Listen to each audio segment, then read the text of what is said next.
আরশের উপস্থিতিতে অবনী হৃদস্পন্দন বেড়ে গেল। এমনটা আগেও হতো অবনীর, কিন্তু তা শুধু ভয়ের মধ্যেই সীমাবদ্ধ ছিল। কিন্তু এখন যেন অন্যরকম শিহরণ বয়ে গেল। হ্যাঁ, এই এক অদ্ভুত অনুভূতি। আরশের মোবাইলে একটা কল আসায় আরশ আর অবনীর ঘোর কাটে। আরশ তৎক্ষণাৎ দৃষ্টি সরিয়ে নেয়।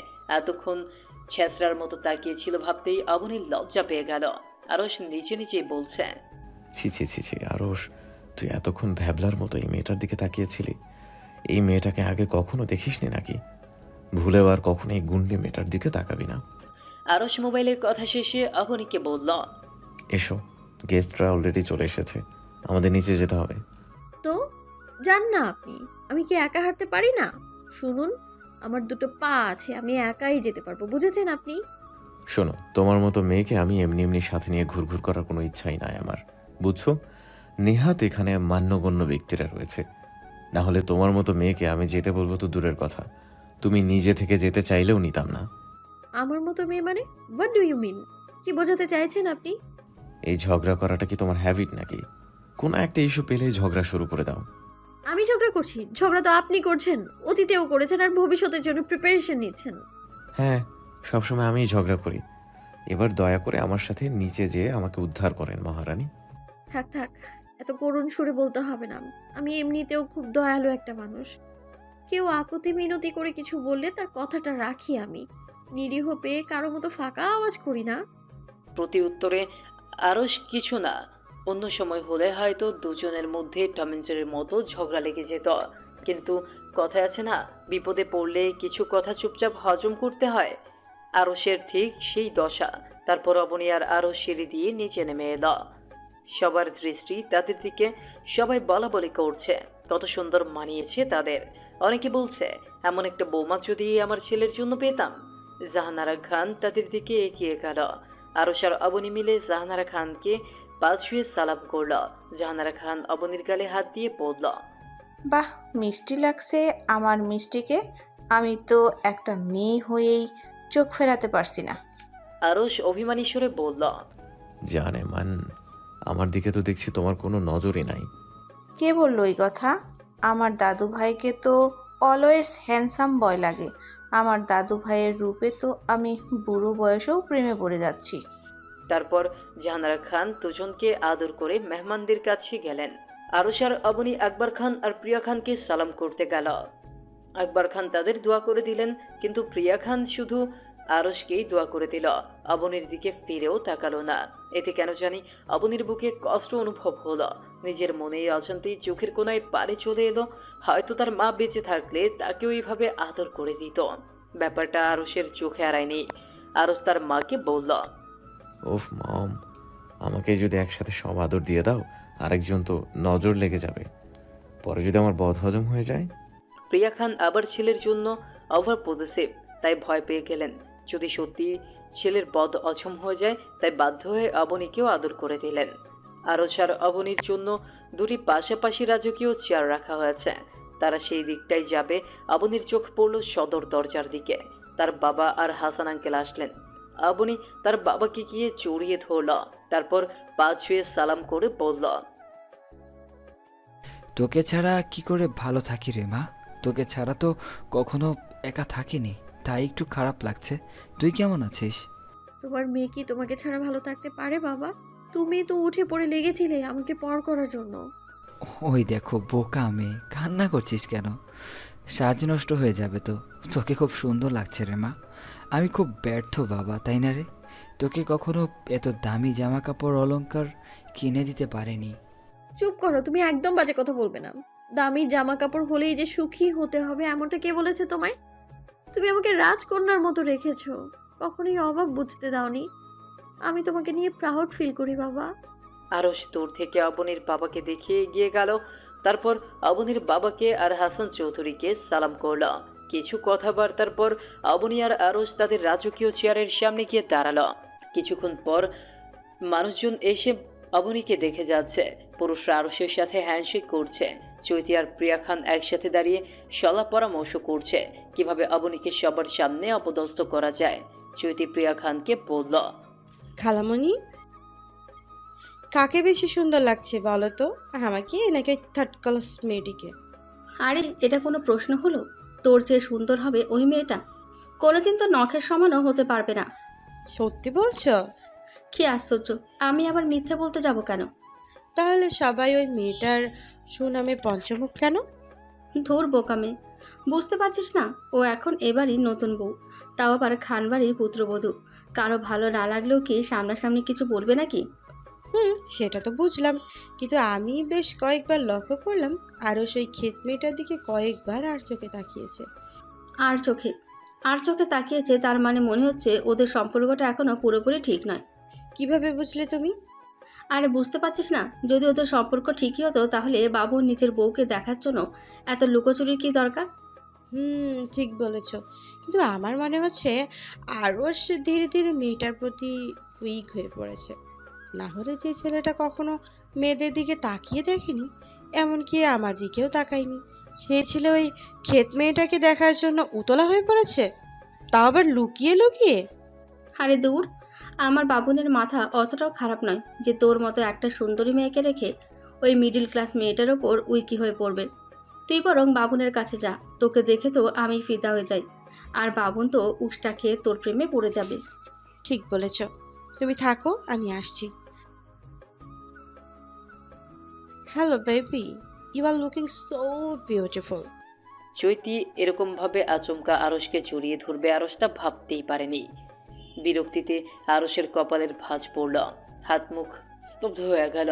আরশ চৈতিকে তৎক্ষণাৎ নিচের থেকে ছাড়িয়ে বলল, কতবার তোকে বলেছি আমাকে হুটহাট হ্যাক করবি না, হ্যাঁ?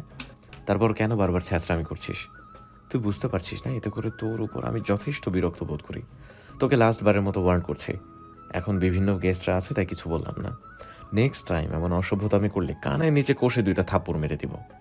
চৈতি আরশের রাগ সম্পর্কে ভালো করেই জানে, তাই আরশের কথায় চৈতি ভয় পেলেও আরশকে তা বুঝতে দিল না।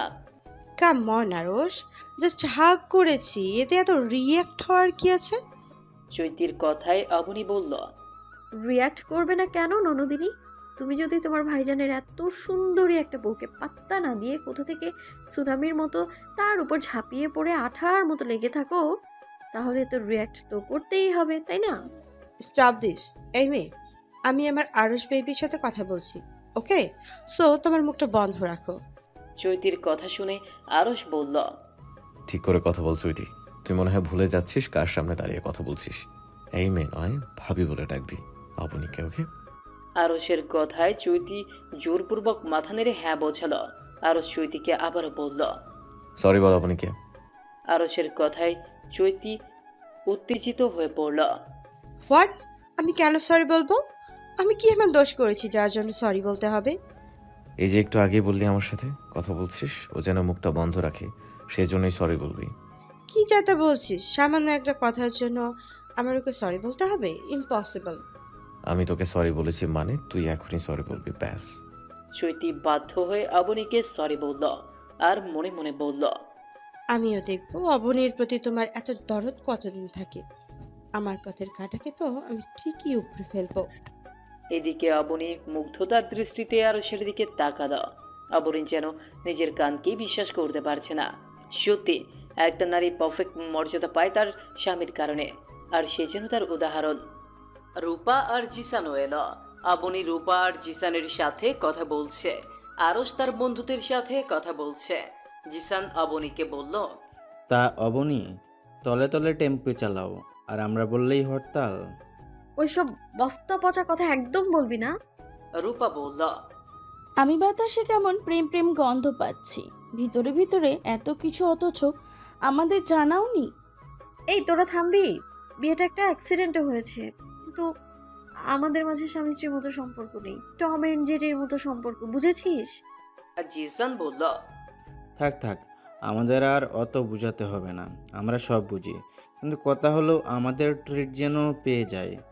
আর তোর বরকে বলিস আমাদের প্রমোশনটা যেন দ্রুত করে। প্রমোশন?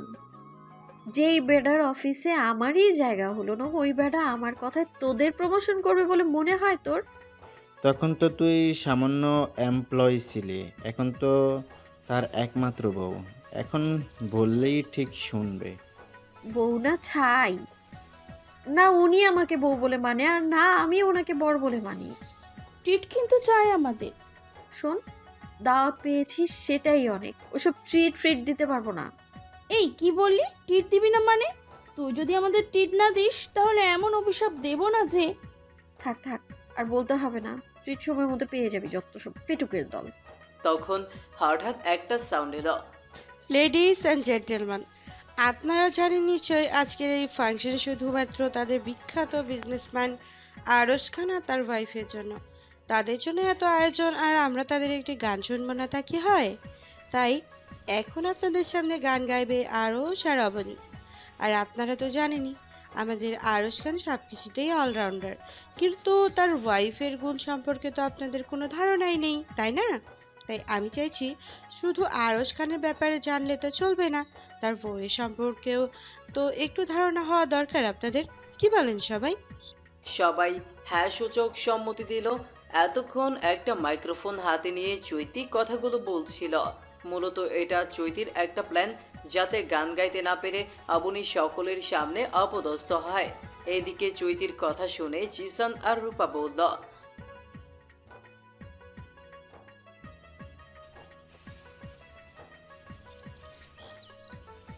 তা কেন জিজ্ঞেস করতে যাবে? ও তো চাইছেই আমি গান গাইতে না পেরে সবার সামনে অপদস্থ হই। মানে? মানেটা পরে বলবো, এখন একটু তাকে চমক লাগিয়ে আসি। কি বলছিস? তুই কি কখনো গান গেয়েছিস নাকি? আচমকা কি করে গান গাইবি? আরে দেখ না কি হয়, ও যদি বুনোল হয় আমি হব বাঘা তেঁতুল। কথাটা বলে অবনী আরশের কাছে গিয়ে বলল, কি হলো, চলুন, গান গাইতে হবে না আমাদের? কথাটা বলে আরশকে চোখ মারল। আবনির এমন কাজে আরশ ভ্যাবাচাকা খেয়ে গেল। চৈতি একটা গিটার আরশের হাতে ধরিয়ে দিল।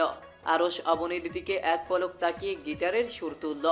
অবনীকে এরকম স্ট্রং থাকতে দেখে প্রিয়া খান বলল, কী রে, এই মেয়ের মাঝে তো কোনো নার্ভাস ফিল হতে দেখছি না, কেমন সহজে চলে এলো গান গাইতে, দেখেছিস? কামান খালামণি, গান গাইতে ঢ্যাং ঢ্যাং করে চলে আসলে গান গাওয়া যায় না? গান গাওয়া যায় নাকি? তোমার মনে হয় ওই ক্ষেত মেয়েটা আরশের সাথে গান গাইতে পারবে? গান গাইতেও যোগ্যতা লাগে, বুঝেছো? তখন অবনী গেয়ে উঠল, প্রেম হয়ে এলি তুই, সাজালি আমার ভুবন, সুখের পালকে ছড়িয়ে দিলি ছায়ার মতো। তোকে পেলে সবই ভুলে হৃদয়ে তুলে রাখবো। এত সুখ যেন আমি মরে যাব। এত সুখে যেন আমি মরে যাব, মরে যাব, প্রেমে প্রেমে তোকে জড়াবো। বাকিটা নিজ দায়িত্বে শুনে নিবেন। গান শেষে হাত তালে দিল। ওদের গান শুনে তো চৈতি হিংসায় জ্বলে পড়ে মরছে। প্রিয়া খান বলল, কী রে, তুই না বলি ক্ষেত মেয়েটা গান গাইতে পারবে না? এখন তো আরও বেশি করে সবার দৃষ্টি আকর্ষণ করে নিল, সবাই কীরকম বাহ দিচ্ছে। সেটাই তো দেখছি। তুমি চিন্তা করে দেখো আমি কি করি। এবার এমন ফোন দিয়ে আঁটবো সেটাও কল্পনাও করতে পারছে না। চৈতি গিয়ে অবনীকে জড়িয়ে ধরে বলল, খুব সুন্দর গেয়েছো ভাবি, আমি তো জাস্ট কল্পনাই করতে পারছি না। হ্যাঁ, আমি সবসময় কল্পনার বাইরের জিনিসটাই করি, যা অনেকে ভাবতেও পারে না। বিনিময়ে চৈতি জোরপূর্বক হেসে দিল আর মনে মনে বলছে, হাসো হাসো, খুব ভালো করে হেসে নাও, একটু পর তো লজ্জায় আর চোখ দেখাতেও পারবে না। মনে মনে কথাটা বলে চৈতি একটা শয়তানি হাসি দিল। চৈতি পুনরায় মাইক্রোফোন হাতে নিয়ে বলল, আপনারা সবাই তাদের ডুয়েট গান শুনেছেন নিশ্চয়ই। গানটি আপনাদের মন ছুঁয়ে গেছে, আমার কিন্তু খুব ভালো লেগেছে। তাই আমি চাইছি অবনী এবার আমাদের একটা একক ডান্স পরিবেশন করে দেখাক। চৈতির কথা শুনে জাহানারা খান এগিয়ে এসে বলল, এখানে কোনো ডান্স কম্পিটিশন চলছে না যে অবনী নিজে গিয়ে সবাইকে দেখাবে। অবনীর নতুন বউ, কোনো নৃত্য পরিবেশন নয়, সে সবাইকে নেচে দেখাবে। গান দুজনকেই গাইতে বলেছে, তাই আমি আর শব্দ করিনি। তার মানে এই নয় যে অবনী সবাইকে নেচে দেখাবে। দাদু, তুমি এত রিয়েক্ট কেন করছো? আমি তো জাস্ট অবনীর গুণগুলো সবার সামনে প্রেজেন্ট করতে চাইছি। জাহানারা খান হাত উঠিয়ে বলল, থাক, তোমাকে এত অবনীর গুণগুলো তুলে ধরতে হবে না। গুণ দেখানোর দরকার হলে নাচ গান ছাড়াও অনেক কিছু দিয়ে দেখানো যায়, আর তা হলো সুন্দর আচরণ, যা অবনীর রয়েছে। নতুন করে কোনো গুণ তুলে ধরার দরকার নেই। জাহানারা খানের কথায় চৈতির মুখে জামা খসে গেল। আবুনি এসে বলল, থাক না দাদু, আমার একটা মাত্র ননদিনীর আবদার আমি ফেলি কি করে?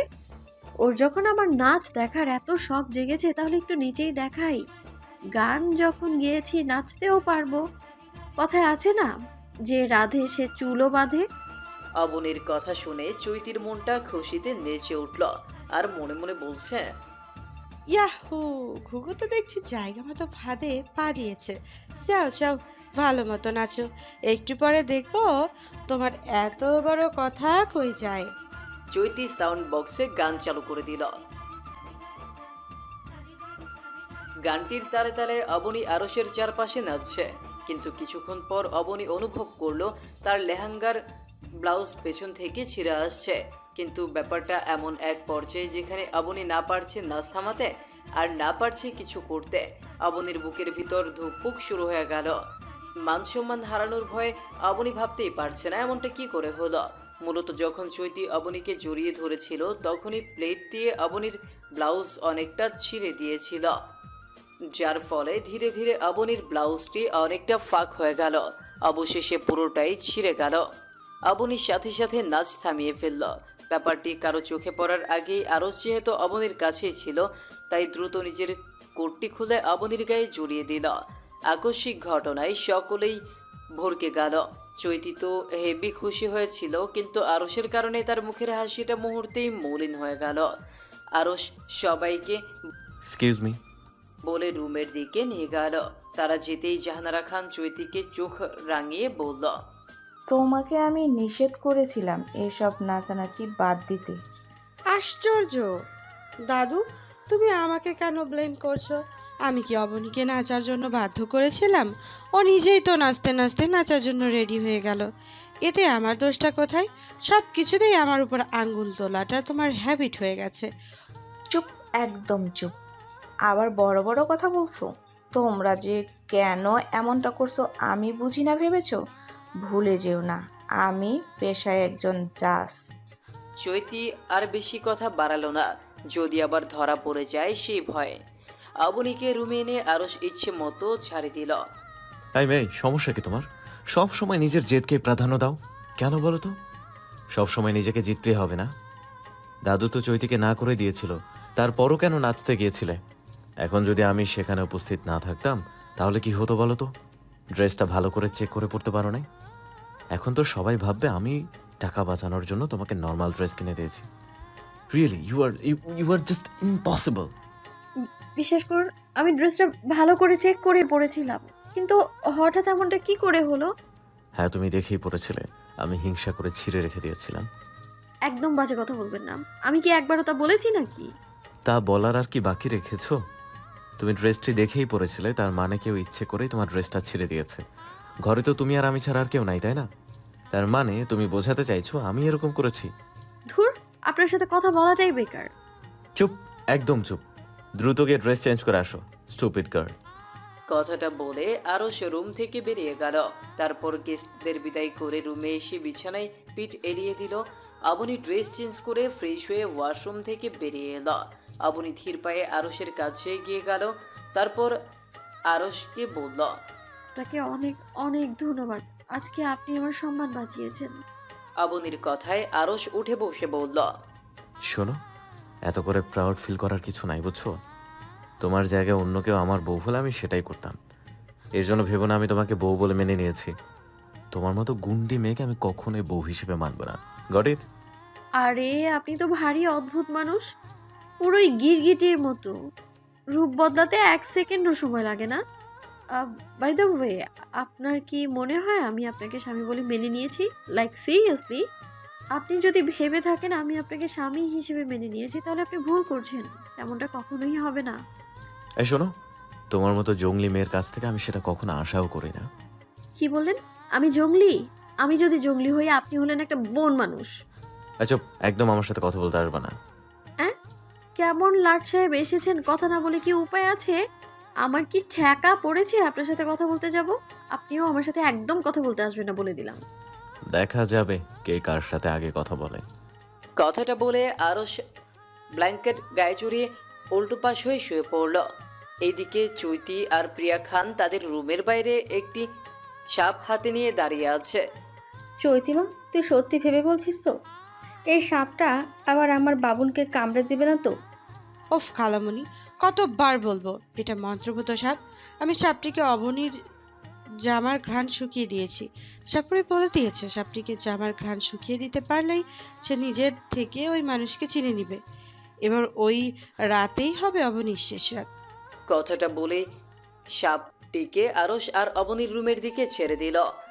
সাপটি গুড় করে আরশের ব্ল্যাঙ্কেটের ভেতর ঢুকে পড়ল, আর অবনী বিছানার পাশে নিচে ফ্লোরে এক কোণে বসে ভাবছে কিভাবে আরশকে জানাবে ওই চৈতি মেয়েটা ভালো নয়, ওর সবটা চেনে গেছে। তাছাড়া যদি জানায়ও তার কাছে তো উপযুক্ত কোনো প্রমাণ নেই। প্রমাণ ছাড়া কাউকে কিভাবে বিশ্বাস করাবে এসব? এই একদম বাজে কথা বলবেন না। আমার কথা বাদ দিয়ে নিজের কথা বলুন। এতক্ষণ তো খুব বড় বড় কথা বলছিলেন। আরশ খান এসবে ভয় পায় না। এখন কোথায় গেল আপনার এত বড় বড় কথা? যান গিয়ে সাপটিকে সাহায্য করে আসুন। আমি তোমার মতো সাপকে ভয় পাই না, তার মানে এই না যে সত্যিকারের সাপও ভয় পাবো না।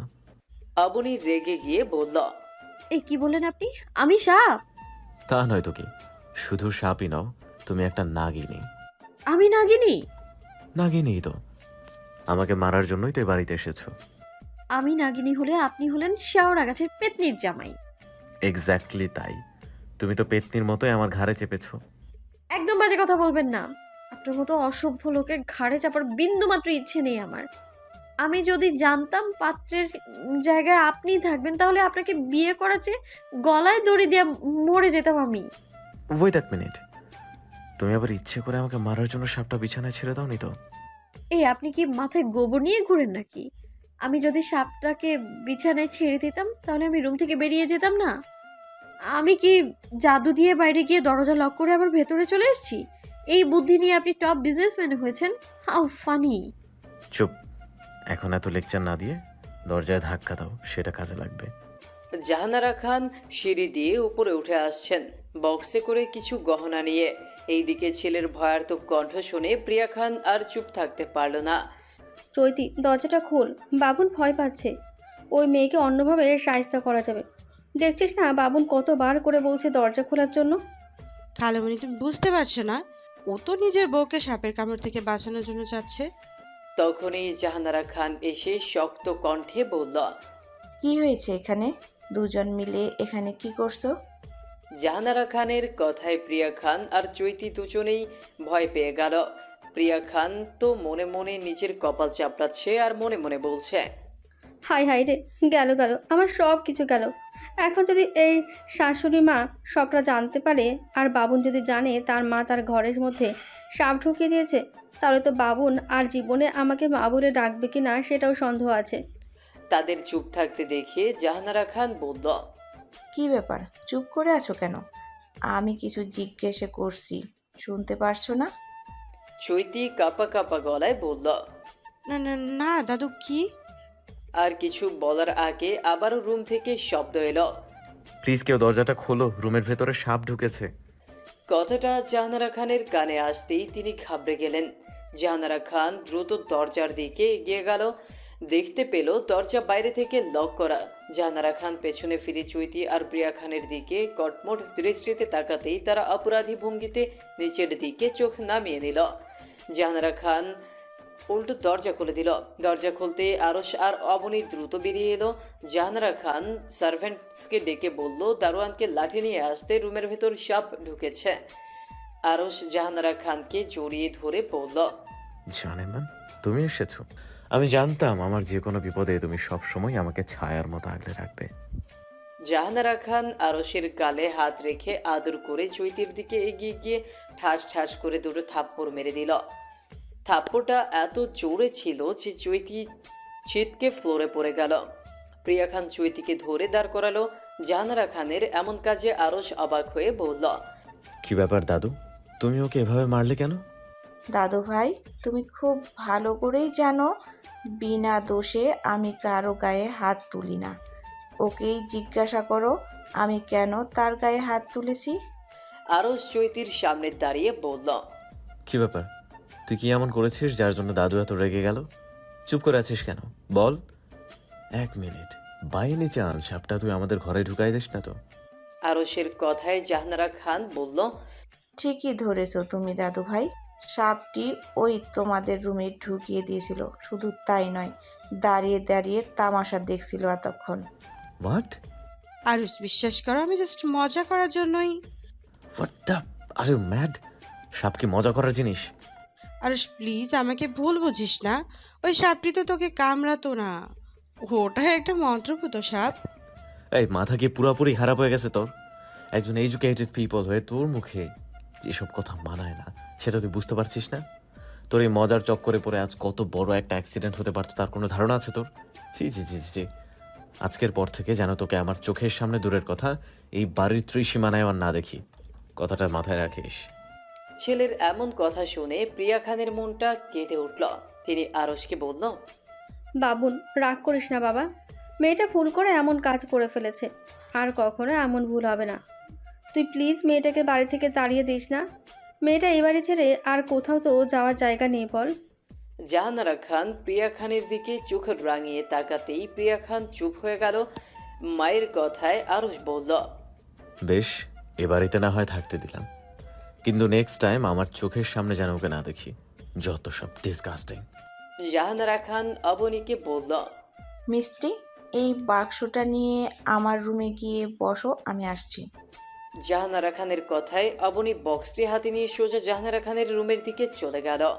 জাহানারা খান প্রিয়া খানকে উদ্দেশ্য করে বলল, শুধুমাত্র আমার দাদু ভাই আর আমার ছেলেটার মুখের দিকে তাকিয়ে তোমাকে এ বাড়িতে এখনো অ্যালাউ করেছি, তার মানে এই নয় দিনের পর দিন তোমার ওইসব অনৈতিক কাজগুলোকে চুপচাপ মেনে নেব।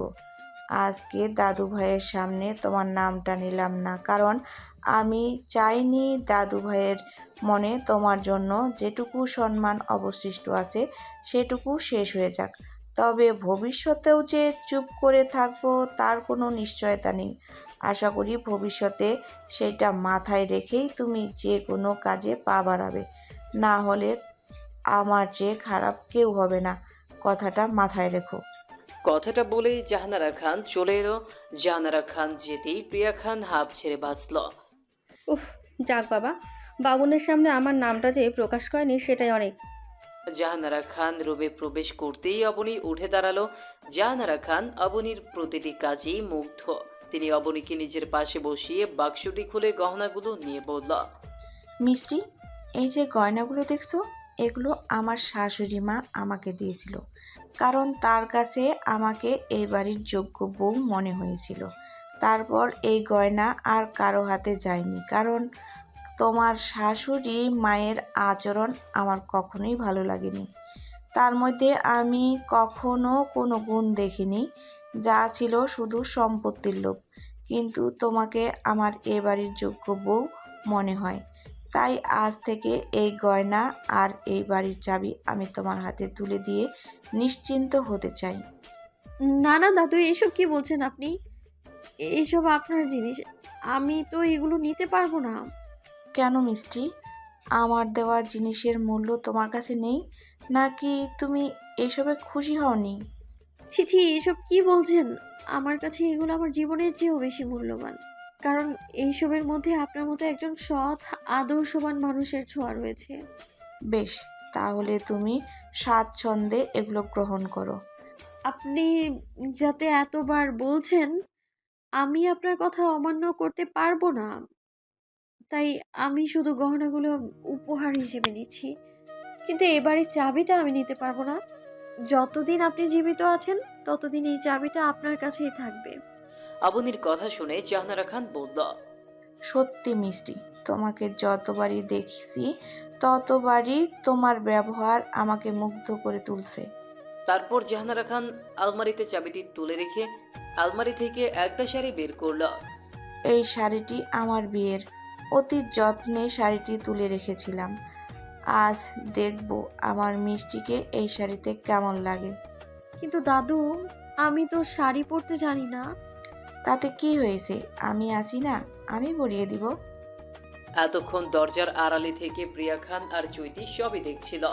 অবনী আর জাহানারা খানকে দরজার দিকে পা বাড়াতে দেখে তড়িঘড়ি করে সেখান থেকে কোনো রকমে পালিয়ে বাঁচল। জাহানারা খান আর অবনী ড্রয়িং রুমে আসতেই আরশ তাদের কাছে এসে বলল, দাদু, বিদ্যুতের সাথে আমার কথা হয়েছে। বিদ্যুৎ আগামী 1 সপ্তাহের মধ্যে আমাদের বাসায় আসবে। আরশের কথায় অবনী বলল, হ্যাঁ, বিদ্যুৎ?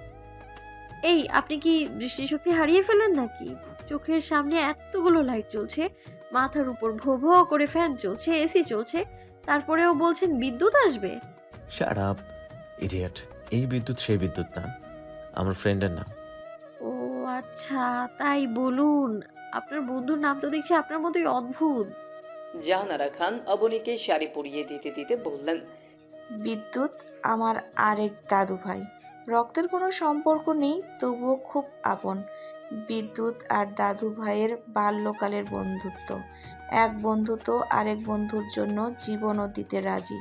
মানে ওরা শুধু বন্ধু নয়, এবারে প্রাণের বন্ধু। বিদ্যুৎকেও আমরা পরিবারের একজন সদস্য মনে করি। বিজনেসের কাজে বিদ্যুৎ দেশের বাইরে গিয়েছে, তাই তোমাদের বিয়েতে প্রেজেন্ট হতে পারেনি। বিদ্যুৎ আর আরও সব সময় সব কিছুতেই ফার্স্ট সেকেন্ড হতো, কিন্তু বিদ্যুৎ শত চেষ্টা করেও আমার দাদু ভাইকে কোনো কিছুতেই সেকেন্ড বানাতে পারেনি। কথাটা বলে জাহানারা খান হেসে দিলেন। অবনীকে সাজানো শেষে জাহানারা খান অবনীকে আয়নার সামনে দাঁড় করিয়ে বলল, বাহ, আমার মিষ্টিকে তো দেখছি একেবারেই মিষ্টি লাগছে। দাদু ভাই তো আজ তোমার উপর থেকে চোখই ফিরাতে পারবে না। জাহানারা খানের কথায় অবনী লজ্জা পেয়ে গেল। অবনী পেছনে ফিরে জাহানারা খানকে বলল, দাদু, তুমিও না, কি যে বলো তুমি। তখনই আরশ রুমে প্রবেশ করল। আরশ যেখানে দাঁড়ানো ছিল সেই জায়গাতেই স্তব্ধ হয়ে দাঁড়িয়ে অবনীর দিকে তাকিয়ে রইল। অবনীও আরশের দিকে এক দৃষ্টিতে চেয়ে আছে। তাদের দুজনকে এইভাবে তাকিয়ে থাকতে দেখে জাহানারা খান ঠোঁট চেপে হেসে খুক খুক করে হালকা কাশি দিল। ফলস্বরূপ দুজনেই হুঁশ ফিরে আসে। দুজনেই লজ্জা পেয়ে গেল। অবনী তো লজ্জায় আর চোখ তুলেই তাকালো না। দাদু ভাই, তুমি তো দেখছি মিষ্টি থেকে চোখই ফিরাতে পারছো না। দেখে তো মনে হচ্ছে তুমি ওর প্রেমে হাবুডুবু খাচ্ছ। অবশ্য আমার মিষ্টিকে যা সুন্দর লাগছে, প্রেমে না পড়ে উপায় আছে? আরশ অবনীর দিকে আর চোখে তাকিয়ে জাহানারা খানকে বলল, আরে দাদু, সেরকম কিছুই না। ওকে লাগবে সুন্দর। How funny. দেখতে তো এমন পেতনির মতো লাগছে। দেখছো না, ঘোড়ার ডিমের মতো চোখ জোড়া, টিকটিকের মতো ঠোঁট জোড়া, একেবারে জোকার মতো লাগছে। আমি তো সেজন্যই তাকিয়ে ভাবছিলাম, একটা মানুষকে এতটা ভয়ঙ্কর বিশ্রী কি করে লাগতে পারে। আরশের কথা শুনে অবনীর এতক্ষণের লজ্জায় মরিমরি অবস্থায় এবার রাগে পরিণত হলো। অবনী আরশের দিকে রাগের দৃষ্টিতে তাকিয়ে জাহানারা খানকে বলল, দাদু, তোমার দাদু ভাই কিন্তু আমাকে বিনা কারণে অপমান করছে। তোমার দাদু ভাইকে বলে দাও, সে নিজে যতটা নায়ক নায়ক ভাব নিয়ে থাকে, দিন শেষে কিন্তু তাকে ওই হিরো আলমের মতোই লাগে। এই কি বললে তুমি? আমাকে দেখতে হিরো আলমের মতো লাগে? তা নয় তো কি, নিজেকে কখনো আয়নায় দেখেছেন? আমি হিরো আলমের মতো হলেও মানুষ আমাকে তোমার হাজবেন্ডই বলবে, রানু মণ্ডলের জামাই বলবে না নিশ্চয়ই। আরে তোরা দুজন কি শুরু করেছিস? তোরা যদি এরকম ঝগড়া করতে থাকিস, তাহলে তোদের মাঝে প্রেম ভালোবাসা তৈরি হবে কিভাবে? জাহানারা খানের কথায় দুজন একসাথে বলে উঠল, প্রেম? তা আবার ওর সাথে? ইম্পসিবল। দাদু, তোমার দাদু ভাইয়ের মতো এরকম ঝগড়ুটে ছেলেকে ভালোবাসা যায় বলে মনে হয় তোমার? ওদের দুজনের এরকম ঝগড়া করতে দেখে জাহানারা খান হতভম্ব হয়ে যায়। হায় আল্লাহ, নতুন বর বউ এরকম ঝগড়া করতে আমার বাপ দাদা তো দূরের কথা, দাদাও দেখিনি কখনো। এমনভাবে ঝগড়া করছিস কেন তোরা দুজন? দুজন কাকে কত আগে থেকে চিনিস? দাদুর কথায় আরশ বলে, চিনব না? ওকে তো আমি হারে হারে চিনি। নাতির এমন কথা শুনে জাহানারা খান বিস্মিত হয়ে বলল, কি, তোরা দুজন দুজনকে আগে থেকে চিনিস? আরশের এবার হুঁশ ফিরে এলো। কি থেকে কি বলে ফেলেছে। আরশ এবার কথা ঘুরিয়ে বলল, আরে কি বোকা বোকা কথা বলছো? আগে থেকে কিভাবে চিনবো? আমি তো কথার কথা বললাম। সত্যি বাবা, তোরা দুজন একই রকম। বিচার মামুনি, কিন্তু তাল গাছটা আমার, দুজন যতই ঝগড়া করিস আমি কিন্তু খুব ভালো করেই বুঝতে পারছি দুজনেরই ঝগড়ার আড়ালে লুকিয়ে আছে একটি সুপ্ত ভালোবাসা। শুধুমাত্র নিজেদের ইগোর জন্য ভালোবাসাটা দেখতে পারছিস না, সেই জন্যই ভালোবাসাটা মনের আড়ালেই চাপা পড়ে আছে। দাদুর কথা শুনে আরশ বলল, দাদু, তুমি সব বিষয়ে বিচক্ষণ হলেও এই বিষয়ে ভুল বললা। আমি জাস্ট তোমার কথাতেই বিয়েটা করেছি, কিন্তু ভালোবাসা অসম্ভব। আরশের কথাটা কেন জানি অবনীর বুকে বাঁধল। এতক্ষণ সব কথা মজা হিসেবে নিলেও এই কথাটা তিনি কেন জানি অবনী মানতে পারল না। কেন মানতে কষ্ট হচ্ছে তা জানা নেই অবনীর। ওর তো কষ্ট পাওয়ার কথা নয়, তবুও কেন কষ্ট হচ্ছে, কেন নিজেই নিজেকে বলতে ইচ্ছে হচ্ছে আর 5টা সম্পর্ক আর তাদের সম্পর্ক এক নয়। তাদের সম্পর্ক যে অন্যদের মতো স্বাভাবিক না সেটা তো অবনী জানে। এমনকি অবনী নিজেও জানে তাদের মধ্যে শুধু ঝগড়াটাই মানায়, যেখানে ভালোবাসারই কোনো অস্তিত্ব নেই। সেখানে এরকম কথা শুনে কেন অবনীর এতটা খারাপ লাগছে। অবনী নিজেই নিজেকে মনে মনে বলছে, বাই এনি চান্স আমি কি ওনার প্রতি দুর্বল হয়ে পড়ছি? না না, আমাকে কিছুতেই দুর্বল হওয়া যাবে না, কিছুতেই আমি ওনার প্রতি দুর্বল হব না। অবনী আর এক মুহূর্ত না দাঁড়িয়ে সেখান থেকে চলে আসলো। অবনীর এমন কাজে আরশ ভেবা চ্যাকা খেয়ে গেল। আরশ ভেবেছিল অবনী তার সাথে ঝগড়া করবে, কিন্তু সেরকম কিছুই হলো না। জাহানারা খান আরশকে বলল, এটা ঠিক নয় দাদু ভাই, অবনীকে তোমার মেনে নিতে সময় লাগবে, আমি সেটা মানছি। তাই বলে এভাবে তুমি তাকে হার্ট করতে পারো না। কথাটা বলে তিনি রুম থেকে বেরিয়ে গেল। জাহানারা খান অবনীকে নিজের কোলের ওপর শুয়ে বলল, মন খারাপ করো না মিষ্টি, দাদু ভাই একটু এরকমই, কখন যে কি বলে বসে তার ঠিক নেই। তুমি দেখো দাদু ভাই ঠিকই তোমাকে মেনে নিবে। আমার দাদু ভাইয়ের উপর দিয়ে যতই রাগি রাগি ভাব দেখাক, ওর মনটা কিন্তু খুবই কোমল। একদিন তোমাকে ঠিকই ভালোবাসবে, নিজের জীবনের চেয়েও বেশি। শুধু সময়ের অপেক্ষা। জাহানারা খানের কথায় অবনী একটা বিষণ্ণতার শ্বাস ফেলল আর মনে মনে বলল, তোমার সেই অপেক্ষার প্রহর কোনো দিনই শেষ হবে না দাদু। আমার জায়গায় যদি অন্য কেউ থাকতো সেটা আলাদা হিসেব, কিন্তু আমার সাথে তোমার দাদু ভাইয়ের প্রণয় কখনোই হবে না। রাতের খাবার শেষে সবাই সবার রুমে গেল। অবনী রাগ করে আর রুমে গেল না। সে ভেবে নিয়েছে আরশ যেহেতু তাকে নিয়ে এতটা বিরক্ত বোধ করে, সে আর আরশের সাথে ঘুমোতে যাবে না। তাই অবনী জাহানারা খানকে বলল, দাদু, আমি তোমার সাথে একটু ঘুমোবো। আমার খুব ইচ্ছে তোমার সাথে গল্প করতে করতে ঘুমানোর। না মানে তোমার যদি আপত্তি না থাকে তাহলে না, নইলে থাক। ধুর বোকা মেয়ে, আমার আবার কিসের আপত্তি থাকবে? আমি তো একাই ঘুমাই, সাথে তুমি থাকলে আমার কোনো আপত্তি নেই। কিন্তু দাদু ভাই আবার যদি রেগে যায়? আরে না, উনি কেন রাখতে যাবে, বরং আমি না থাকলে উনি শান্তিতে ঘুমোতে পারবে। আচ্ছা ঠিক আছে, তাহলে দরজাটা ছিটকিনি লাগিয়ে দে। এইদিকে আরশ এতক্ষণ বিছানায় শুয়ে এপাশ ওপাশ করছিল আর অপেক্ষা করছিল অবনী কখন আসবে, কিন্তু অবনীর আসার নাম গন্ধই নেই। আরশ এবার বিছানা ছেড়ে দরজার বাইরে গিয়ে নিচের দিকে উকি দিল। কি ব্যাপার, মহারানীর আসার তো কোনো হদিস নাই। একবার কি নিচে গিয়ে দেখবো? না না, যাওয়া যাবে না, পরে তো আবার দেখা যাবে অহংকারে ওনার মাটিতে পাই পড়বে না। আরশ রুমের বারান্দায় কিছুক্ষণ পায়চারি করলো। বেশ কিছুক্ষণ পেরোনোর পর আরশ আর রুমের মধ্যে থাকতে পারলো না। এইদিকে অবনী আর জাহানারা খান মিলে একসাথে নানান রকম গল্প করছে। জাহানারা খান অবনীকে নিজের জীবন কাহিনী শোনাচ্ছে। তাদের নানান রকম কথার মাঝেই দরজায় ঠুকঠুক আওয়াজ হলো। এত রাতে কে আসবে ভেবেই দুজনে অবাক হলো। হেসে অবনী বলল, দাদু তুমি বসো, আমি দেখছি। অবনী দরজার দিকে এগিয়ে ছিটকিনি টানতেই কাঙ্ক্ষিত মুখটিকে দেখতেই অবাক হয়ে গেল। অবনী তো ভাবতেই পারছে না সত্যিই আরও এসেছে। অবনীর স্বপ্ন নাকি সত্যিই তা বোঝার জন্য নিজে নিজেকে চিমটি কাটল। কিন্তু না, এটা তো কোনো স্বপ্ন নয়, সত্যি আরশ তার সামনে দাঁড়িয়ে আছে। কিন্তু পরক্ষণেই অবনী নিজেকে সামলে রুমের ভেতর চলে এলো। অবনী ভেতরে আসতেই আরশ হুড়মুড়িয়ে রুমের ভেতর চলে এলো। কি ব্যাপার, রুমে না গিয়ে এখানে কি করছো তুমি? আমি কতক্ষণ তোমার জন্য অপেক্ষা করছিলাম, তার ধারণা আছে তোমার? আশ্চর্য, আমি কি আপনাকে বলেছিলাম আমার জন্য ওয়েট করতে? এই শোনো, একদম মুখে মুখে তর্ক করবে না, চলো আমার সাথে। কথাটা বলে অবনীর হাত ধরতেই অবনী হাত ছাড়িয়ে বলল, আমি যাব না। যাবে না মানে? বললাম তো আমি যাব না, আমি আজকে দাদুর সাথে ঘুমোবো। তাছাড়া আপনি তো আমাকে সহ্যই করতে পারেন না। আমি না থাকলে তো আপনারই মঙ্গল। আপনার শান্তির ঘুম হবে। আপনি বরং শান্তিতে ঘুমান যান। আমি আজকে দাদুর সাথেই ঘুমোবো।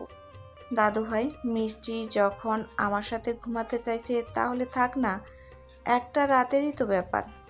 অসম্ভব দাদু, আমাকে এতক্ষণ ধরে যেহেতু অপেক্ষা করতে হয়েছে, আমি এমনি এমনি কিছুতেই ফিরে যাব না।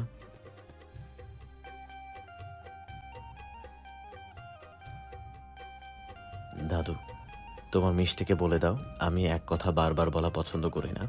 দাদু, তোমার দাদু ভাইকে বলে দাও আমি কারো পছন্দের ধার ধারি না। তুমি আমার সাথে যাবে না, তাই তো? আশ্চর্য, এটা আবার জিজ্ঞেস করার কি আছে? আমি তো বলেই দিয়েছি আমি যাব না।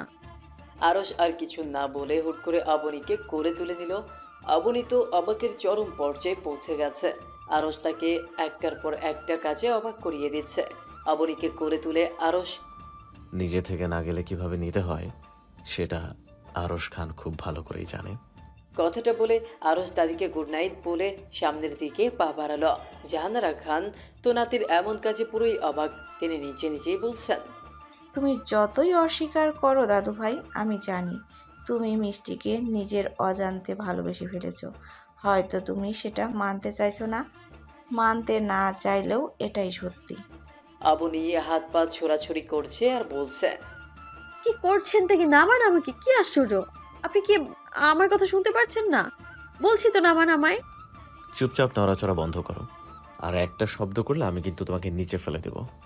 আরশের কথা শুনে আবনী চোখ বড় বড় করে চেয়ে রইল। আবনী আর শব্দ করল না। সে জানে আরশের উপর বিশ্বাস নেই। তাকে ফেলে দিতে দুবার ভাববে না। পরে দেখা যাবে এখান থেকে পড়লে 1 মাস বেঁধে শুয়ে থাকতে হবে। আরশ আবনীকে বিছানায় নিয়ে শুইয়ে দিল। গায়ের উপর ব্ল্যাঙ্কেট জড়িয়ে দিল। তারপর দরজার ছিটকিনি লাগিয়ে লাইট অফ করতে যাবে তার আগে আবনীর দিকে ফিরে বলল, সরি।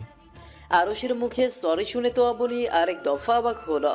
আবনী তো বুঝতেই পারছে না তার সাথে আজ এসব কি হচ্ছে। আরশ তাকে সরি বলছে, এটাও দেখার বাকি ছিল। আরশ কিভাবে বুঝলো সে রাগ করেই এই রুমে আসেনি। আবনীকে এইভাবে তাকিয়ে থাকতে দেখে আরশ বলল, এভাবে হা করে তাকিয়ে আছো কেন? অবাক হওয়ার মতো তো কিছু বলি নাই। অবাক হব না? ভূতের মুখে রাম রাম। আপনার জায়গায় অন্য কেউ হলে সেটা মানা যায়, কিন্তু আপনার মতো অ্যাটিটিউড বয় যদি সরি বলে, তাও আবার এই প্রথম, ব্যাপারটা তো অবাক হওয়ারই বিষয়। সত্যি করে বলুন তো, আপনার শরীর ঠিক আছে তো? আমি তো শুনেছি কিছু মানুষের শরীর যখন অসুস্থ হয় তখন তারা এমন অদ্ভুত আচরণ করে। শাট আপ ইডিয়েট, তোমাকে সরি বলাটাই আমার উচিত হয় নাই। আবনী এবার মনে মনে বলছে, যা বাবা, আমি কি এমন বললাম যে উনি এইভাবে রেগে গেলেন? আশ্চর্য ব্যাপার, আমি কি অবাক হওয়া জিনিসে অবাকও হতে পারবো না? সত্যি বাবা, ওনার যে মাঝে মাঝে কি হয় উনিই বলতে পারেন। মাঝে মাঝে তো মনে হয় ওনার শরীরে দুটো আত্মা থাকে, একটা ভালো আত্মা আর একটা খারাপ আত্মা। যখন ভালো আত্মার সাথে থাকে তখনই ভালো আচরণ করে, আর যখন খারাপ আত্মা ভর করে তখনই তার আগের মতো শয়তান হয়ে যান আবার। না না বনি, এনার এসব ভালো ব্যবহারে মন একদম নরম করবি না। মনের মধ্যে শক্ত মজবুত বাউন্ডারি তৈরি কর। পরে দেখা যাবে ওই ব্যাটা তোর ছোট্ট মনটাকে এমনভাবে ভেঙে দিবে, মলম দিয়েও জোড়া লাগাতে পারবি না। আবনী ঘুমের রাজ্যে হারিয়ে গেল। মাঝরাতে মনে হলো কেউ তার মুখের উপর ঝুঁকে আছে। লোকটির ঘন ঘন নেয়া গরম নিঃশ্বাস আবনীর মুখের উপর পড়ছে। আবনী অনুভব করলো কেউ তার কপালে উষ্ণ ছোঁয়া দিল। আবনী লোকটিকে ধাক্কা দিয়ে কে কে বলে উঠল। আবনীর কথা শুনে আরশ উঠে লাইট অন করলো। কি হয়েছে? মাঝরাতে এরকম চিল্লাচ্ছ কেন?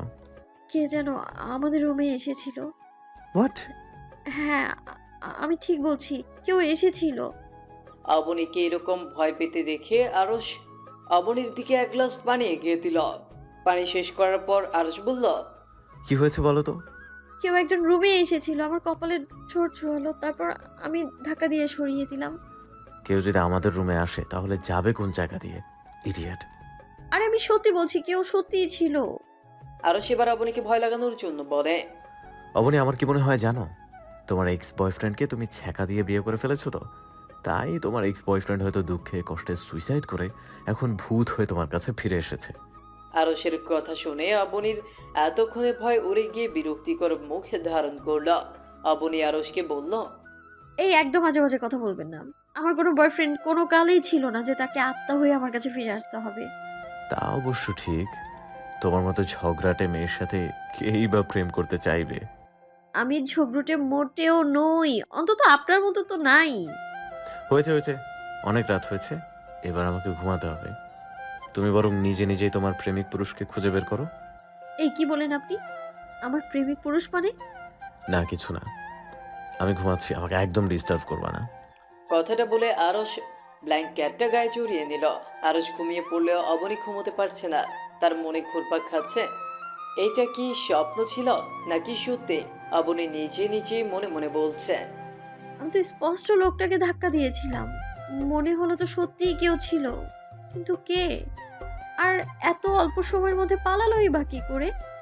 আচ্ছা, বাই এনি চান্স লোকটা উনি নয় তো? ছি ছি, না না, এটা সম্ভব না। ওনার মতো মানুষ এরকম কল্পনাতেও আনতে পারে না। তাছাড়া আমি তো ওনার বিয়ে করাবো। তাহলে কি সত্যি এটা আমার দুঃস্বপ্ন ছিল? এইসব ভাবতে ভাবতে অবনী ঘুমিয়ে গেল। সকালবেলা অবনী ঘুম থেকে উঠে পাশে ফিরে দেখে আরশ নেই। অবনী বিছানা থেকে উঠে জানলা খুলে দিল। জানলা দিয়ে রুমের ভেতর সকালের মিষ্টি রোদ ছড়িয়ে পড়ছে। অবনী বেশ কিছুক্ষণ মিষ্টি রোদ উপভোগ করে ফ্রেশ হয়ে নিচে যাওয়ার জন্য রুম থেকে যে না পা বাড়ালো, অমনি কারোর সাথে ধাক্কা খেয়ে ধপ করে পড়ে গেল। ও বাবা গো, আমার কোমরটা শেষ, মনে হয় না আর জীবনেও দাঁড়াতে পারবো। আরশ অবনীকে ধরে দাঁড় করিয়ে বলল। বেশি ব্যথা লেগেছে তোমার? অবনীর কাছে আরশের এই কথাটা যেন আগুনের মধ্যে ঘি ঢালার মতো। অদ্ভুত মানুষ তো আপনি। আমাকে ধাক্কা দিয়ে ফেলে দিয়ে যেখানে সরি বলবেন না তা না করে আপনি বলছেন বেশি ব্যথা লেগেছে তোমার। এত জোরে ধাক্কা মেরে ফেলে দিলে ব্যথা তো লাগবেই, নাকি আরাম লাগবে, কোনটা? চোখে পেছনে রেখে হাঁটেন নাকি আপনি আজব? অদ্ভুত আমি নই, তুমি। আমি সরি বললেও তোমার সমস্যা, না বললেও সমস্যা। আমি না হয় চোখ পেছনে রেখে হেঁটেছিলাম, তুমি তো নিশ্চয়ই চোখগুলো সামনে রেখে হাঁটছিলে। তুমি পড়ে গেলে কিভাবে? নিজে দেখে চলতে পারো না? একে তো আমায় ইচ্ছে করে ফেলে দিয়েছেন, তার উপর আবার তর্ক করছেন দেখছি। Shut up, idiot. আমি তোমাকে ঘুম থেকে জাগানোর জন্য উপরে এসেছি। পরে পরে পরে তো শুধু ঘুমাচ্ছিলে, কোনো কাজই তো ঠিক মতো করতে পারো না, পারো শুধু পরে পরে ঘুমাতে। এখন নিচে চলো, নাস্তা করতে হবে। আপনি কি আমাকে খোঁটা দিলেন? সেটা বোঝার মতো নলেজ কি তোমার আছে? এখন এত তর্ক না করে নিচে চলো, সবাই তোমার মতো ঘুমের রানী না। ডাইনিং টেবিলে সবাই নাস্তা করছে। অবনী জাহানারা খানকে উদ্দেশ্য করে বলল। দাদু, একটা কথা বলার ছিল।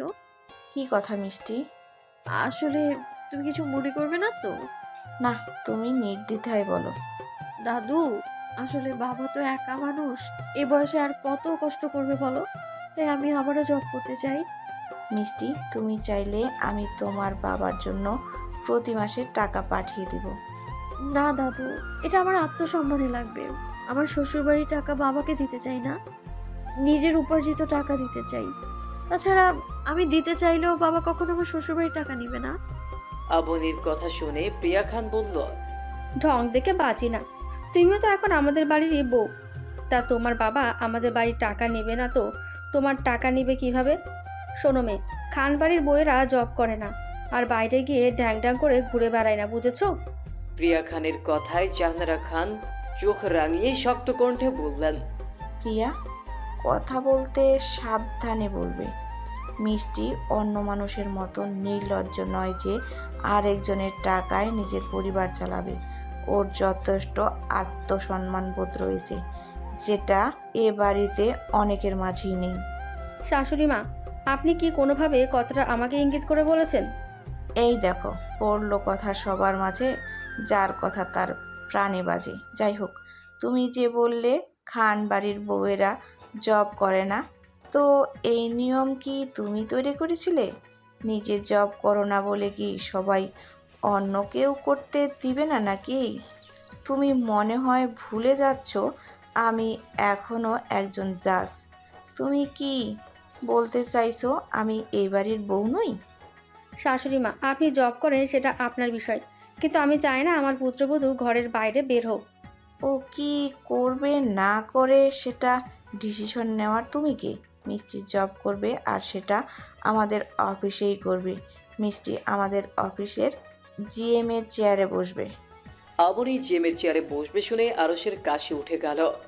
জাহানারা খান আরশ আর অবনীকে উদ্দেশ্য করে বলল। মিষ্টি আর দাদু ভাই, তোমরা দুজন খাবার খেয়ে জামা কাপড় গুছিয়ে নাও। আরস আশ্চর্য হয়ে বলল, কেন দাদু? জামা কাপড় কেন গোছাবো? মিষ্টিদের বাড়িতে বেড়াতে যাবে তাই। হোয়াট? তুমি জানো না আমার অফিসে কাজ আছে, আমি যেতে পারবো না দাদু। দরকার পড়লে আমি অবনীকে গিয়ে পৌঁছে দিয়ে আসবো। অফিসের দিকটা তোমার বাবা আপাতত সামলে নিতে পারবে। দুদিন বেড়াতে গেলে কাজে তেমন কোনো প্রবলেম হবে না। প্রিয়া খান মাঝখান দিয়ে ফরদ কেটে বলল, শাশুড়ি মা, বাবুন যেহেতু যেতে চাইছে না তাহলে থাক না, ওই মেয়েটা গিয়ে থাক ওই বাড়িতে। আমরা কেউ তো তাতে বাধা দিচ্ছি না। শাট আপ দাদু ভাই, যাবে কি না যাবে সেটা আমি বুঝবো। তোমার মুখটা বন্ধ রাখো। আর এই মেয়েটা বলছো কেন? ওর একটা সুন্দর নাম আছে, নাম ধরেই ডাকবে। আরস আর অবনী লাগেজ নিয়ে নিচে নেমে এলো। দুজনে একসাথে জাহানারা খানকে সালাম করে দোয়া চেয়ে নিল। তারপর আফতার খানকে সালাম করার শেষে অবনী প্রিয়া খানকে সালাম করার শেষে বলল, আসছি শাশুড়ি মা, দোয়া করবেন। অবনীর কথা শুনে প্রিয়া খান বিস্মিত হয়ে তাকিয়ে বলল, দেখেছো মেয়ের কেমন শিক্ষা? শাশুড়ি মাকে যে মা বলে ডাকতে হয় এটা তোমাকে কেউ শেখায়নি? জন্মের পর থেকে তো মা ছিল না, তাই শেখানোর মতো কেউ ছিল না। ভেবেছিলাম বিয়ের পর শাশুড়ি মায়ের কাছ থেকেই সবটা শিখবো, তাই আপনার কাছ থেকেই শিখেছি শাশুড়িকে শাশুড়ি মা বলে ডাকা। অবনীর কথা শুনে আরস ঠোঁট চেপে হাসলো। এইদিকে অবনীর কথা শুনে প্রিয়া খান তেলে বেগুনে জ্বলে উঠল। এই মেয়ে, তোমার স্পর্ধা দেখে আমি অবাক হয়ে যাচ্ছি। তুমি আমার মুখে মুখে তর্ক করছো। কেন শাশুড়ি মা, ভুল কিছু তো বলিনি। আমি আপনাকে অবশ্যই মা বলে ডাকবো, কিন্তু তার আগে আপনি দাদুকে মা বলে ডাকতে হবে আপনার। তোমার মতো মেয়ের মুখ থেকে আমার মা ডাক শোনার কোনো ইচ্ছে নেই, বুঝেছো তুমি? যত সব। কথাটা বলে প্রিয়া খান মুখ ভেঙচি কেটে হনহনিয়ে সেখান থেকে চলে এলো। আরস আর অবনী গাড়ি নিয়ে রওনা হলো। আরস ড্রাইভ করছে, অবনী পাশে বসে বাইরের হাওয়া উপভোগ করছে। বাতাসে অবনীর চুলগুলো বারবার আরসের মুখের উপর পড়ছে। আরস বারবার হাত দিয়ে চুল সরিয়ে দিচ্ছে। কিছুক্ষণ পর আরস গাড়ি ব্রেক করলো। আচমকা গাড়ি ব্রেক করায় অবনী বলল, কি ব্যাপার, আপনি গাড়ি কেন থামালেন? এভাবে চুলগুলো পাগলের মতো রেখেছো কেন? তাড়াতাড়ি চুল বাঁধো, নাহলে পরপারে যাওয়ার জন্য প্রিপারেশন নাও। মানে হলো তোমার চুলগুলো যেভাবে বারবার আমার মুখের উপর এসে পড়ছে, আমি ঠিকমতো ড্রাইভ করতে পারছি না। তো এটা সুন্দর করে বললেই তো হতো, এত ঘুরিয়ে পেঁচিয়ে বলার কি ছিল? আর চোখ অবনী চুল বাঁধার পর আরস আবার গাড়ি স্টার্ট করলো। কিছুক্ষণ নীরবতা শেষে আরস বলল, দাদু, তোমাকে জিএম চেয়ারে বসতে বললো, আর তুমি ঢ্যাং ঢ্যাং করে রাজি হয়ে গেলা কেন? তো কি করব, দাদুকে মুখের উপর না করে দিব? চুপ করো।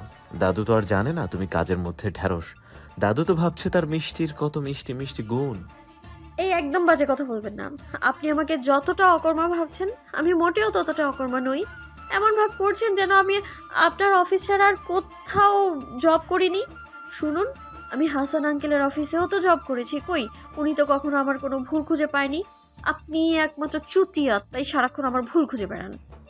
মাঝে মাঝে তো আমার মনে হয় আপনি ইচ্ছে করেই আমার পেছনে লেগে থাকেন।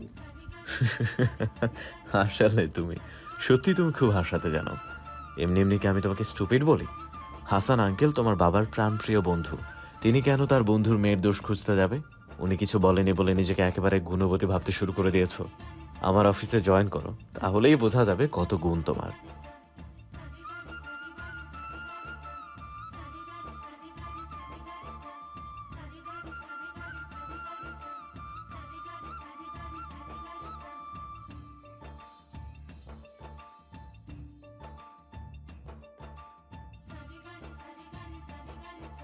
তখনই আরস গাড়ি ব্রেক করলো। হাত মুষ্টিবদ্ধ করে গাড়িতে একটা বাড়ি দিয়ে বলল, শিট।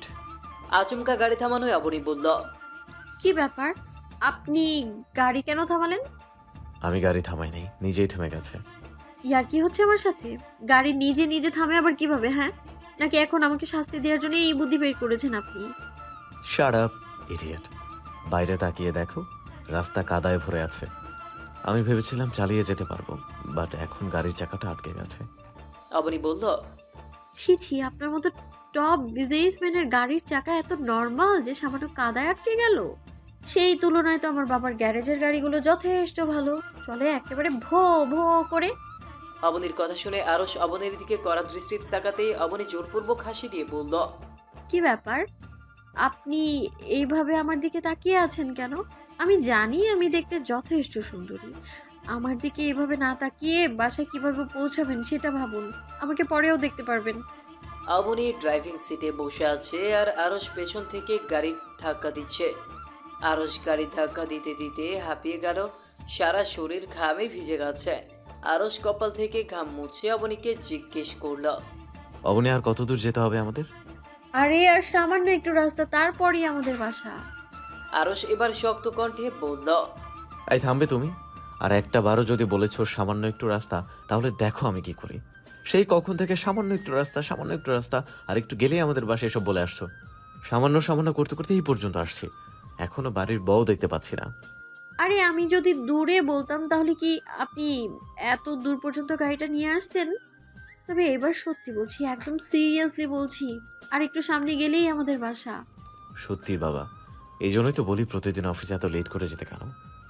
আসলে আমার বোঝা উচিত ছিল তোমার বাড়ির রাস্তাটা ঠিক তোমার মতোই ঝামেলা।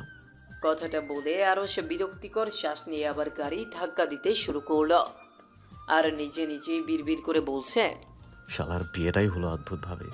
বিয়ের আগেই পাত্রী পলাতক, অদ্ভুত বাসর, অদ্ভুত বৌভাত, এবার অদ্ভুত শ্বশুর বাড়ির যাত্রা। পৃথিবীতে মনে হয় আমিই একমাত্র পুরুষ যার শ্বশুর বাড়িতে যেতে হচ্ছে গাড়ি ধাক্কাতে ধাক্কাতে। ভাগ্য ভালো এখানে জানাশোনা কেউ নাই, নাহলে তো এই ঐতিহাসিক কাহিনী মুহূর্তের মধ্যেই ভাইরাল হয়ে যেত। সেই সাথে আমার মান ইজ্জত সব ফালুদা হয়ে যেত। আর জানি কি কি দেখার বাকি আছে, আল্লাহ মাহমুদি ভালো জানেন। এইদিকে আরসের এই নাজেহাল অবস্থা দেখে অবনীর তো ইচ্ছে করছে হো হো করে হাসি দিতে। যে ছেলে এত আহ্লাদে বড় হয়েছে তার কি না শেষ পর্যন্ত এই দুরবস্থা। অবনী মনে মনে বলছে, বেশ হয়েছে বেটা বজ্জাত, আমাকে অনেক জ্বালাতিস তুই, এবার বুঝ মজা। অবনী আরসকে ব্যঙ্গাত্মকভাবে বলল, ধুর, এত আস্তে ধাক্কা দিলে হবে? সারাদিন তো মুখে খুব বড় বড় কথা বলেন। আরশ খান এই, আরশ খান সেই, এই বলে সব কান ঝালাপাড়া করে দিতেন। এখন সামান্য গাড়িটুকু ধাক্কা দিয়ে নিয়ে যেতে পারছেন না আপনি? আপনার জায়গায় আমি হলে কত আগে বাড়ি পৌঁছে যেতাম। অবনীর কথাটা যেন আগুনের মধ্যে ঘি ঢালার মতো। আরসের এমনিতেই মেজাজটা খারাপ ছিল, অবনীর ব্যঙ্গাত্মক কথা শুনে মেজাজ আরো খারাপ হয়ে গেল। আরস এবার গাড়ি ছেড়ে অবনীর দিকে এগিয়ে আস্তে আস্তে বলল, এতই যখন বড় বড় কথা বলছো, তাহলে এবার নিজেই গাড়িটা। আর কিছু বলার সৌভাগ্য বেচারা আরসের হলো না, তার আগেই ধপ করে চিত হয়ে কাদায় পড়ে গেল। সারা শরীরে কাদা লেগে ভূতের মতো হয়ে গেছে। আরসকে পড়ে যেতে দেখে অবনী দ্রুত গাড়ি থেকে নেমে এলো। আরসকে দেখে অবনীর যেন হাসি থামছে না। এই মুহূর্তে আরসের মেজাজটা খারাপ করার জন্য অবনীর এই হাসিটাই যথেষ্ট। আরসে রেগে অবনীকে বলল, এই মেয়ে, এইভাবে পেতনির মতো না হেসে আমাকে টেনে তোলো। অবনীর তো হাসি থামছেই না। অবনীর হাসিটাকে কিছুটা কন্ট্রোল করে হাসতে হাসতেই বলল, বিশ্বাস করুন, আপনাকে এত পরিমাণ ভয়ঙ্কর লাগছে যে এই মুহূর্তে কেউ আপনাকে দেখলে না শিওর হার্ট অ্যাটাক করবে। 1 মিনিট, আমি আপনাকে দেখাচ্ছি, আমি দাঁড়ান। কথাটা বলে অবনী মোবাইলের ক্যামেরাটা অন করে আরসের ক্যামেরাটা ধরে বলল, এই দেখুন আপনাকে কতটা ভয়ঙ্কর দেখাচ্ছে। ক্যামেরায় নিজের এই করুণ অবস্থা দেখে আরসের এখন বাড়ি বিছিয়ে কাঁদতে ইচ্ছে করছে।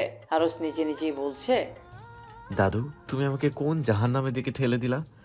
দেখে যাও তোমার আদরের দাদু ভাই কি দুরবস্থায় পড়ে আছে। আরসের কথা শুনে অবনী আবারও হাসি শুরু করলো। অবনীকে হাসতে দেখে আরস অবনীর দিকে চোখ রাঙিয়ে তাকালে অবনী হাসতে হাসতে বলল, এভাবে তাকাবেন না প্লিজ।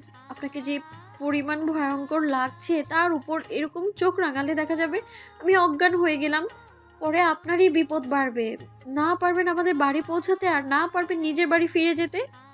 শাট আপ ইডিয়েট, চুপচাপ আমাকে তোলো। আর একটাও কথা বলবা না তুমি। ইস, শখ কত আমাকে কাদায় ফেলার ধান্দা, তাই না? কি ভেবেছেন আমি বোকা? পারলে নিজে নিজেই উঠুন। হুঁ, আরে সত্যি বলছি, ফেলবো না, তোলো আমাকে। অসম্ভব। আমি আমার শত্রুকে বিশ্বাস করলেও আপনাকে বিশ্বাস করি না। কথাটা বলে অবনী আবারও বলল, একটা উপায় পেয়ে গেছি। কি? অবনী মোবাইলটা নিয়ে আরসের কাদামাখা ছবিটা ক্যামেরায় বন্দি করে নিল। তারপর আরসকে বলল, আমি আমার মোবাইলে আপনার ছবিটা তুলে রাখলাম। বাই এনি চান্স আপনি যদি আমায় কাদায় ফেলে দেন তাহলে কিন্তু আমি আপনার এই কাদামাখা ছবিটা ভাইরাল করে দিব। আবনির কথা শুনে আরশের যেন বিষম খাওয়ার মতো অবস্থা। কারণ সে তো ভেবে নিয়েছিল সত্যি সত্যি আবনি যখন তাকে টেনে তুলতে যাবে তখন আবনিকেও কাদায় ফেলে দিবে, তারপর তাকে নিয়ে হাসাহাসি করার মজা বোঝাবে। কিন্তু আবনি তার সেই প্ল্যানে জল ঢেলে দিল। আরশ নিজে নিজেই মনে মনে বলছে, আরশে তোর অবস্থা তো ঠিক খরগোশ আর কচ্ছপের মতোই। এই মেয়ে তো দেখছি শয়তানি বুদ্ধিতে আমার যে 10 গুণ এগিয়ে। তারপর অবনী একটা লাঠি দিয়ে আরশকে টেনে দাঁড় করালো। বাকিটা পথ তারা হেঁটে গিয়েছে, আর রাস্তায় আরশকে দেখে ছোট বাচ্চারা এমনভাবে হাসাহাসি করছিল যেন তারা কোনো মানুষ নয়, জোকারকে দেখছিল। মেয়েটাকে আমজাদ আলম দ্রুত ঘর থেকে বের হয়ে এলো, তারপর মেয়েকে দোয়া করে দিয়ে বলল, কে রে মা, জামাই বাবা আসেনি? বাবার কথা শুনে অবনী হাসতে হাসতে বলল, এসেছে তো, ওই যে দেখো সারা শরীর কাদায় ঢেকে আছে। এ কি, এরকম হলো কিভাবে? কিভাবে আবার, আমাদের বাড়ির রাস্তায় কাদায় গাড়ির চাকা আটকে গিয়েছিল, কাদায় পড়ে এই অবস্থা হয়েছে তার।